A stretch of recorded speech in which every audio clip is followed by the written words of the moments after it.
Hi, my name is Alan Benzing. I'm aircraft commander of the B-24 Liberator Diamond Lil. It's owned by the Commemorative Air Force and operated by the B-29 B-24 squadron. You can see our cockpit here this morning. It's a mix of old and new. Some of the original things, of course, your flight controls and engine controls. And we have a somewhat newer set of instrumentation, although they're by no means modern. One of the characteristics of this aircraft and many of the old military aircraft is that they're very manual in operation and certainly not designed for comfort or ease of use. And one of the demonstrations of that is in a large aircraft that's strictly flown by cable, you'll find that there's a need to change the control movements with a great deal of travel. For example, I'm going to release the flight controls here and demonstrate that forward yoke, a forward elevator, and aft elevator. So it takes a great deal of movement and sometimes effort on landing. We can see also on the ailerons how much of a movement it takes. It's because of the difficulty of moving a surface that far away, therefore they gear it and it requires more movement. Similarly on the rudders, if you see the amount of rudder pedal movement, it's really quite large. With the brakes on the top of it, make it quite a challenge for a new pilot. In fact, we taxi with the controls locked so that he can concentrate just on the tops of the paddles, the brakes, which is our steering. We have no nose wheel steering, so we depend on brakes and more strategically engine power. Up on the instrument panel we have engine chip detectors, which are common on radial engines to indicate whether there's any metal in the engine where it should not be. We have an airspeed indicator, turn coordinator, which indicate the rate of turn and whether we're slipping or skidding. The attitude indicator for straight and level climbs, turns, and so on. We have an HSI in this aircraft, which is handy for navigating, an altimeter, and vertical speed indicator, and then an old style nav instrument, and then a newer ADF, which we don't actually use in this aircraft. Probably the more important things are we have engine instruments for 4 engines. So although there's 4 of these, it's really 2 and 2. So we have engine 1 and 2 RPM, engine 3 and 4 RPM, engine 1 and 2 manifold pressure, engine 3 and 4 manifold pressure. Then we have temperatures for cylinder head, oil and fuel pressures and temperatures for 1, 2, 3, and 4 engines. So again, it takes some acclimation to know where to look and what you're reading. Propeller levers, again we have 4. Throttles, mixtures. This is an aircraft that runs on hydraulics. Therefore, the accumulator pressures are very important to us. They run off of a hydraulic pump off engines 2 and 3 and backed up by an auxiliary pump which runs off electricity. Then we have our flap indicator. If we go to the right side panel, we have a red lever which is a hand pump, and that's a backup for our hydraulics. Hydraulics operates our gear and flaps and probably most importantly our brakes. The valves there allow us to direct the pressure that's being pumped to whatever we need it to. We have a very manually operated flap lever. These things are hard to move and they clunk. They just go directly to the hydraulic pack, the hydraulic valves. Similarly, our gear handle.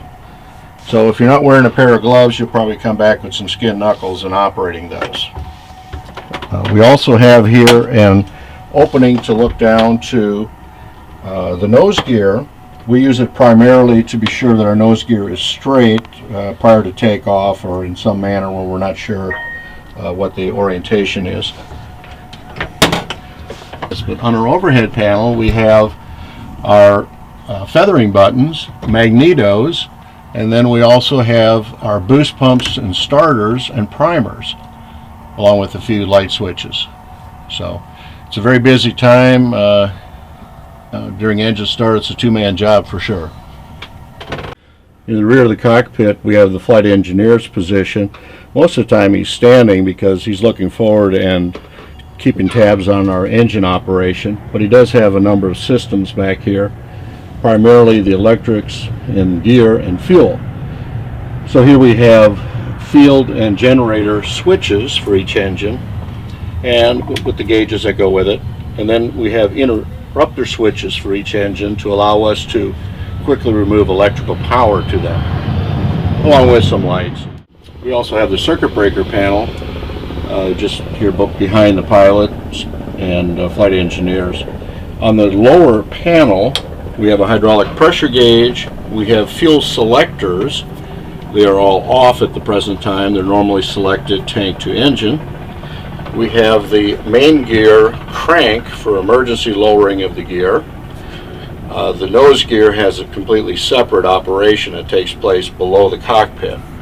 And then we have fire bottles. We carry 2 fire bottles for the engines, and they're plumbed so that each bottle can go to either engine.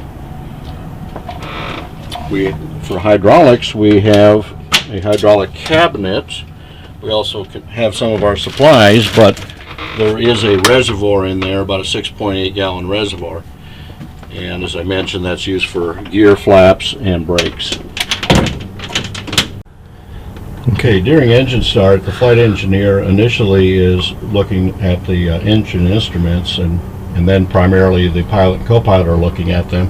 And then the flight engineer directs his attention outside. So he has a hatch at the top of the cockpit where he can stand up on the seat and look out over the engines to get an idea of any vibration or smoke indicating that it's too rich or too lean during the engine start process. So he's a big help to the pilot and co-pilot during the start. And as well, he can look out while we're taxiing to ensure that a 110-foot wingspan is not encroaching on anything, and can look behind to see that there's no one behind us during the run-up. Just behind the cockpit is the area right ahead of the wing, and you can see the amount of plumbing for everything from fuel to oil, hydraulic lines, and we have the cables. You can see the cables here that go all the way back to the tail and wings for our controls. And although this is a very complicated area on the later aircraft, in fact the larger production runs and the D models, all of this was moved because there was a turret that was installed in this location, and everything was reconfigured. So it was a pretty good design chore to do that. Below the cockpit, which we get to by raising the stairs, on the left side we have a battery, and we have 2 of our brake accumulators. Also on the left, and where those accumulators are, you'll see a small vented circular opening, which is where the auxiliary power unit used to go, where putt-putt used to go. On the right side we have a battery charger, another battery, fire extinguisher bottles, and so on. For the navigator, the bombardier, and the nose gunner to get up there, they could go along a very narrow track to the right of the nose gear, or they could get into the aircraft right by the nose gear prior to flight. So very cramped quarters. And of course, when the gear is retracted, the large open area here quickly fills up with nose gear. Okay, in the main body of the aircraft we have the bottom of the wing, and that is our fuel tank. So the fuel tank holds 3,000 gallons, 1,500 in each side. One disadvantage of it, of course, is that if there's any kind of a leak from combat damage, the fuel would be coming in, and of course would be a fire hazard. So there were a fair number of crews that lost their lives due to that. The bombs that we have in here attached to bomb racks represent the authentic arrangement, except that the racks were much narrower, only about 7 inches wide for walking through with parachute and so on. And of course, with the Bombay doors open, it would have been open to the ground from there on in. So there's 2 sets of bomb racks in the B-24, whereas the B-17 just had 1.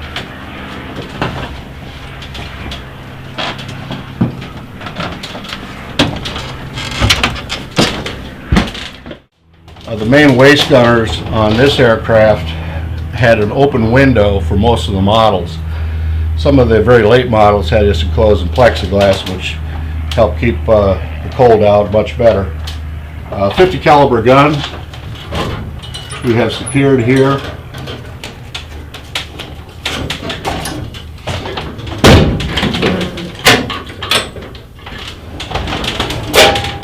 You can imagine when you have this gun out, you have a 200-mile-an-hour wind coming, so just trying to hang on to the gun and aim it's a difficulty. As well as, if you're shooting, you have an engine and a wing there to be careful of, as well as your own tail. So this was not an easy job, and it was certainly cold and uncomfortable.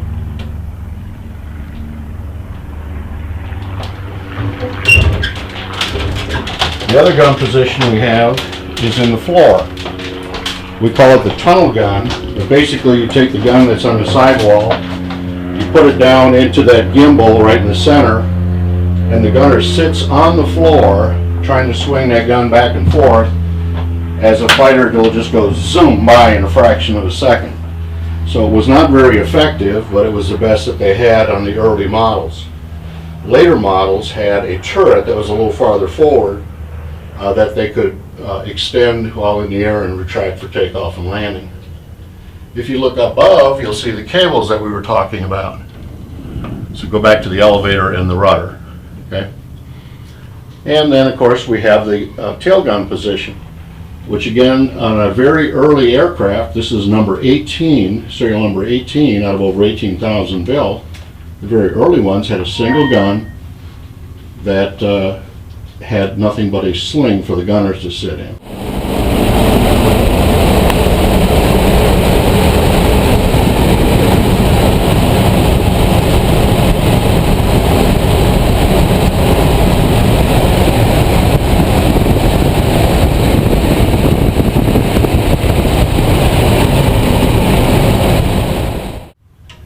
So it wasn't too long into the war that they decided to put a turret back there with twin 50 calibers. As you can see next to this 50 caliber gun on the right side of the fuselage, we have some autographs, some signatures of gals who built these B-24s up at Willow Run at the Ford plant. We had an event up there last fall, and we invited all the Rosie the Riveters to come out, and we had quite a group of them, and they came up onto the aircraft and we had them sign it. It was a wonderful event. So a lot of girls at that time were young and single and worked really hard in those plants to build these aircraft. When we're outside of the aircraft, I'll just point out on the right rear fuselage a couple of things. We have the Air Transport Command logo here by the stairs, and this is because this aircraft was used in Ferry Command, taking pilots back from the flights over the Atlantic where they were delivering aircraft. Some of these aircraft would fly the pilots back, and this aircraft was used extensively in flying over the hump, carrying fuel primarily in modified B-24s that were called C-109s. So it's with pride that we had the Air Transport Command logo on this. So this aircraft, in addition to being a bomber, had a number of other important duties. We also have some names on here which are for honor their service. We will also be adding names on here for our Diamond Lil Century Club. It's diamondlil.org. Come join us. We have the exterior door here, the entrance door, which was not present on any of the production aircraft. But after this aircraft was involved in a landing accident and they reconfigured it at the consolidated plant in San Diego, they did put in a door, although it swung to the side rather than down. And that made it more usable for their purposes during the war. And after we obtained it, Gary Austin designed a very functional entrance door so that we can use it for ride flights. This insignia near the entrance door is representative of 1940 and early 41 because it has the red center in it. Of course, December 7th of 41, when the Japanese attacked Pearl Harbor with their aircraft with the red rising sun, or meatballs you might call it, we very quickly changed our insignia to remove that. We have a couple of windows at the higher portion which were used for observation to look out over the engines, so that's very handy for us. Here we can see the back portion of the wing. The wing's 110 feet long, and it's somewhat of a famous design. It's called a Davis wing. It's not only long and narrow, but it has a fairly abrupt incline to it, and it has some unique characteristics. The left main landing gear. One of the interesting things is that this is exactly the same wheel, brakes, and gear as we have on our B-29, except it has two on each side. And it's also the same as the B-17. That's helpful. It was helpful during the war for parts commonality, but it's helpful for us nowadays when we try to order tires, which are $4,000 a piece, plus $400 for a tube, plus installation. So it's an expensive thing for us. But we have a sturdy landing gear which retracts up into the wing. So this comes up between the two engines. All of our fuel is in the wing, but it is inboard of the inboard engines. The engines themselves are four Pratt Whitney 1830s, and they are unique in that this aircraft, being an A model, was not turbocharged. Therefore, the cowlings on these are round in shape, whereas all of the production models you'll see are oval, where that oil cooler would be on one side and the intercooler for the turbo would be on the other side of the cowling. On the left front of the aircraft, we have our insignia for Diamond Lil. This particular aircraft, once it was acquired by the CAF, which was called Confederate Air Force at that time, was initially painted as Diamond Lil, but with somewhat different look to it. Over time, it was changed to an old 927 insignia. We had that for a couple of years, but by popular demand, we came back with Diamond Lil. So here's a new rendition of Diamond Lil. It was painted by Gary Velasco. Did a tremendous job. Very popular with everyone. Has some unique things here. She's got her diamond bracelets with a B-24 on it, CAF insignia, and so on. So we're very proud of it. It's very popular with former crews and families. So we love taking her on tour. The greenhouse nose on this is somewhat unique in that there were many different types of noses. This one having a single 50 caliber, and this early model also had a Sperry bomb sight instead of a Norden.